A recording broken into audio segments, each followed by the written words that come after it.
Bom, pessoal, seguindo a nossa aula, então a gente vai definir, né, a obesidade. Nós vamos ver aí quais são as definições de obesidade. A gente vai falar um pouquinho também das formas como nós temos de classificar a obesidade. Então, de acordo com a Organização Mundial de Saúde, a obesidade ela se caracteriza, né, ou ela é definida como um acúmulo anormal ou excessivo da gordura corporal que pode atingir graus capazes de afetar a saúde. Nós sabemos que a obesidade ela pode se caracterizar ou aparentar de duas formas, né? A obesidade androide e a obesidade ginoide. Então a gente chama de obesidade androide aquela que é mais associada aos homens, uma obesidade que tem ali um acúmulo de gordura mais na região abdominal, e a obesidade ginoide, aquela obesidade que tem uma aparência mais um corpo de pera, né? Aquela obesidade que tem ali como acúmulo mais nas regiões do quadril, glúteo, parte interna de coxa, uma obesidade que é mais característica das mulheres. Para a gente diagnosticar a obesidade, nós temos como padrão de referência, né, o cálculo do IMC, ou o índice de massa corporal, né? Nós temos aí esse cálculo que mostra para nós que um indivíduo que tem 125% do peso corporal recomendado para ele, sendo homem, e uma mulher que tem aí 120% do peso corporal recomendado para ela, são indivíduos então considerados aí como obesos. A partir desse IMC, né, que é o cálculo de índice de massa corpórea, a gente sabe que homens, né, com IMC aí acima, homens e mulheres com IMC acima de 30 kg por metro quadrado são considerados indivíduos obesos ou com obesidade grau 1. Só que a pergunta, né, que eu faço para vocês aí, para vocês pensarem, né, será que essa definição seria aí a definição mais adequada para a gente classificar um indivíduo como obeso? Será que se a gente só levar em consideração o índice de massa corporal ou IMC para poder classificar um indivíduo como obeso, será que esse é o único marcador ou a única forma de classificar o indivíduo como obeso? Eu vou trazer uma imagem para você aqui no slide com dois indivíduos, né, o indivíduo A e o indivíduo B. O A a gente considera aí o da sua esquerda, né, e o B da sua direita. Então nós temos indivíduos que têm o mesmo peso, a mesma altura, o mesmo IMC, né, pelo IMC aqui de 33,8, eles estão classificados como obesidade grau 1, já quase aí chegando na obesidade grau 2. Só que nós temos na figura à esquerda um indivíduo que visualmente a gente olha e já consegue identificar que esse indivíduo tem um excesso de gordura corporal, principalmente na região abdominal. A gente consegue, de forma visual, identificar que nós estamos falando do indivíduo obeso. A gente vê esse cara na rua sem camiseta, você vai olhar e falar, pô, esse cara está acima do peso, ele está com obesidade.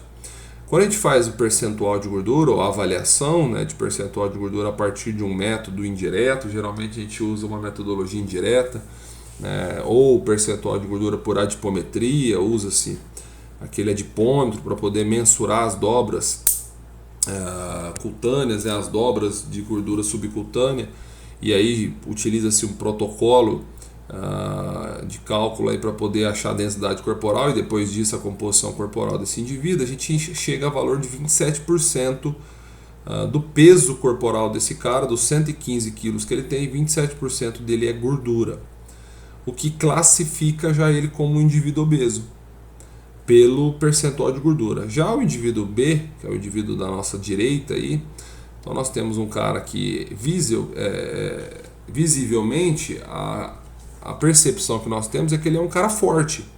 Você não consegue olhar para ele e falar, pô, tô vendo um cara obeso. Pelo contrário, a gente não consegue ver um acúmulo de gordura excessivo na região do abdômen, você não consegue ver um acúmulo de gordura excessivo na região do peitoral, dos braços, enfim. O que você consegue ver é um indivíduo que tem uma massa muscular, uma hipertrofia muito grande. Então, quando a gente olha o percentual de gordura dele, ele tem 12% de gordura. A gente consegue ver então que são dois indivíduos que pelo IMC seriam classificados como obesos, mas se a gente levar em consideração o percentual desse peso que eles têm de gordura, um indivíduo sim classificado como obeso, que é o indivíduo A, e o indivíduo B, né, da nossa direita, não teria como classificar ele como obeso. E numa avaliação visual fica muito claro para nós que o indivíduo A é obeso e o indivíduo B, né, à direita, não é obeso. O que eu estou querendo dizer para vocês? Que o IMC muitas vezes ele é aplicado de uma forma, muitas vezes não, mas algumas vezes ele é aplicado de uma forma errônea. Quando a gente considera apenas o IMC para considerar o indivíduo obeso. Lembrando que quando a gente olha lá a definição que nós temos, né, desde 1994, e a definição que a Organização Mundial de Saúde traz para nós, a classificação, ou o que é considerado a definição do indivíduo obeso, é quando o indivíduo tem um acúmulo excessivo de gordura.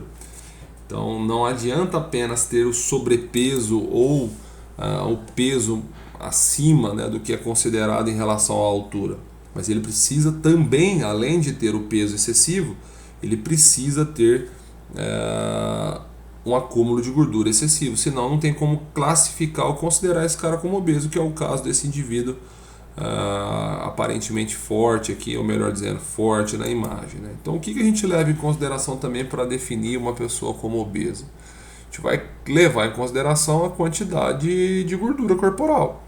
E para isso nós temos que determinar essa quantidade de gordura corporal a partir do teste ou de uma avaliação de composição corporal, que pode ser utilizado métodos indiretos, né, como por exemplo a bioimpedância elétrica, que é uma balança aí, ou então um aparelho de bioimpedância elétrica tetrapolar, que são aparelhos que vão avaliar aí, a partir de uma condução elétrica, quanto de gordura o indivíduo tem, quanto de massa magra, massa óssea, massa residual, líquido, enfim. Ou a partir então de um método indireto também, que é o método de avaliação de composição corporal pela adipometria. Vai utilizar um adipômetro para avaliar esse indivíduo.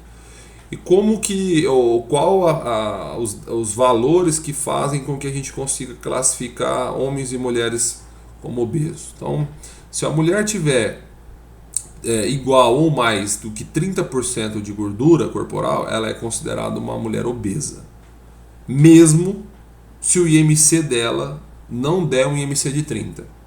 Esse que é o grande detalhe. Se a mulher tem 30% ou mais de gordura corporal, mas o IMC dela, por exemplo, é 27,5, só sobrepeso, eu já posso considerar ela como um indivíduo, uma mulher obesa. Por quê?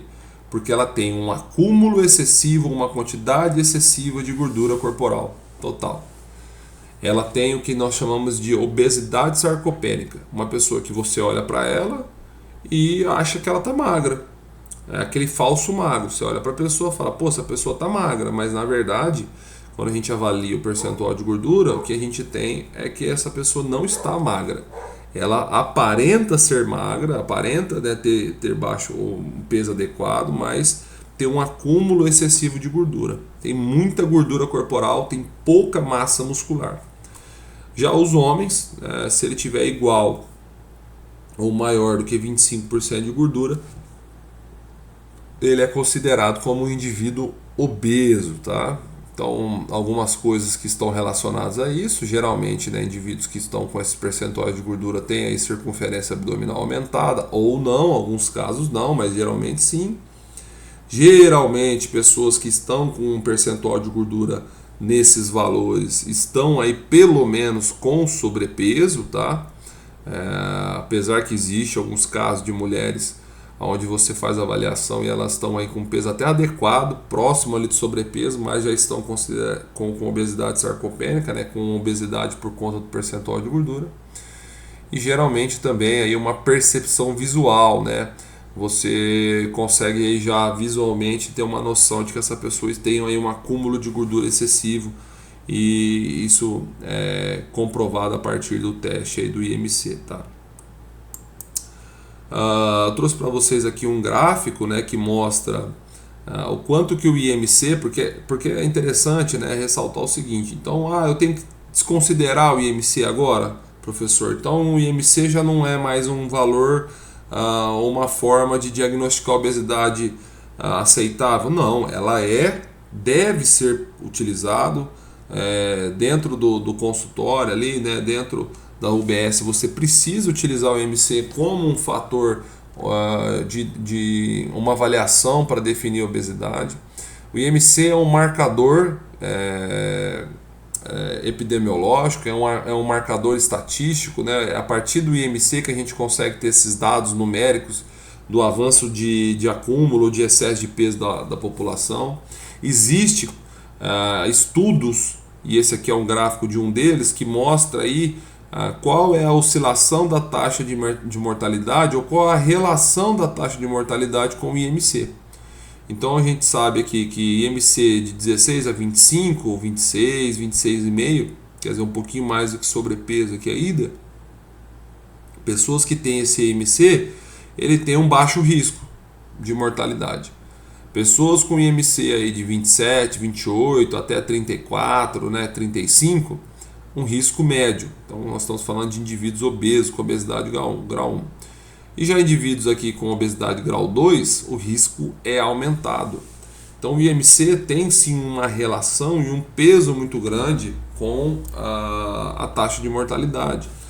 E por isso nós utilizamos sim o IMC como um marcador, deve-se utilizar, deve-se fazer, né, os cálculos ali. A gente sabe que o IMC ele é calculado a partir de uma equação onde você vai dividir o seu peso pela sua altura ao quadrado, né, e depois você vai classificar esse indivíduo até 19,5 ele é considerado um indivíduo com baixo peso, de 19,5 até 24,9 é um indivíduo com 18,5, perdão, até 24,9 é um indivíduo com peso adequado. Se o IMC der 30 até 34,9 é a obesidade grau 1, de 35 a 39,9 obesidade grau 2, e a partir de 40, né, obesidade grau 3 ou obesidade mórbida, tá? Então essas são as medidas que nós utilizamos e a forma de se encontrar o IMC. Olha que bacana esse estudo aqui, né? Isso aqui eu tirei de um livro de fisiologia do Guyton. Ele é um estudo muito tradicional, antigo, que foi feito, né? Onde eles avaliaram o seguinte: qual que é o impacto desse avanço do sobrepeso, né, da obesidade para o indivíduo. Então o que eles encontraram? Que o indivíduo obeso, além dele ter a hipertrofia dos adipócitos, além dele ter o aumento dessas células que acumulam, né, ou que estocam gordura, eles também têm o que nós chamamos de hiperplasia de células adiposas. Então esse indivíduo obeso, ele não vai ter só o aumento dessas células, mas ele vai ter também o aumento da quantidade de células adiposas. Quer dizer, esse cara agora passa a ter mais células para estocar mais gordura. E aí, o que eles fizeram? Fizeram, né, um trabalho onde eles desenvolveram um protocolo para redução de peso, e aí eles foram avaliando o seguinte: o que acontece com o cara quando ele vai perdendo peso? Será que ele tem só a diminuição do tamanho da célula? Será que ele tem um efeito retroativo em relação a essa quantidade de células? E aí o que eles observaram? Que à medida que o peso vai diminuindo, 149, 103, 75, o tamanho das células, tá? O tamanho das células, eles vão diminuindo, eles vão reduzindo, mas o número de células, ou o número de células adiposas, ele não diminui. Então o cara pode emagrecer, né, pode reduzir o peso aqui, pode perder peso, melhor dizendo, porque emagrecimento e perca de peso são coisas diferentes. Perder peso é balança. Eu reduzi 5 quilos na balança, você perdeu peso. Isso não significa que você emagreceu, porque o emagrecimento está associado à redução de gordura corporal. Então esse indivíduo foi emagrecendo, o tamanho das células foi diminuindo, mas a quantidade de células que ele adquiriu não diminuiu. Então eu tenho agora um indivíduo que continua tendo um corpo obeso, porque ele tem célula adiposa, muita célula adiposa, mandando informação para o sistema nervoso central, querendo que essas células voltem a ficar grandes, sejam reabastecidas, num corpo magro agora, porque esse cara está com 75 quilos.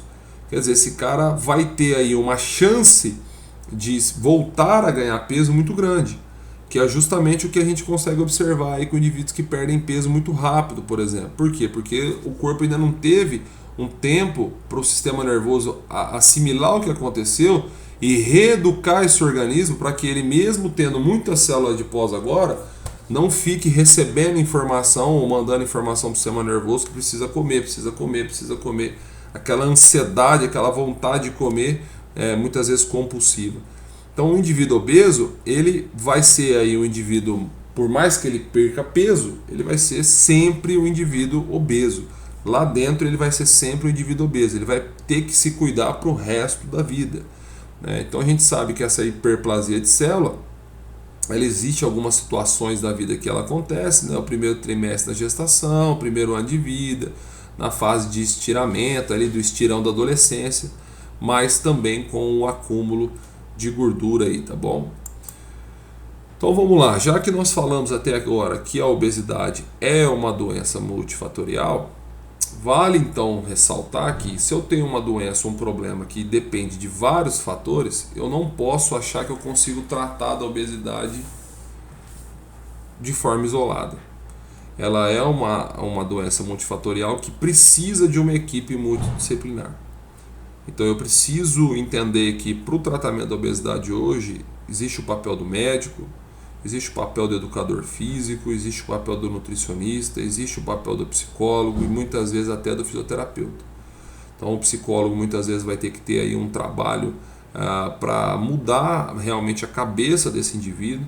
A gente vê pessoas, por exemplo, que faz cirurgia bariátrica e só pode beber líquido. O cara toma leite condensado, porque ele não consegue comer nada sólido, mas toma leite condensado. Quer dizer, o cara, a cabeça dele não mudou.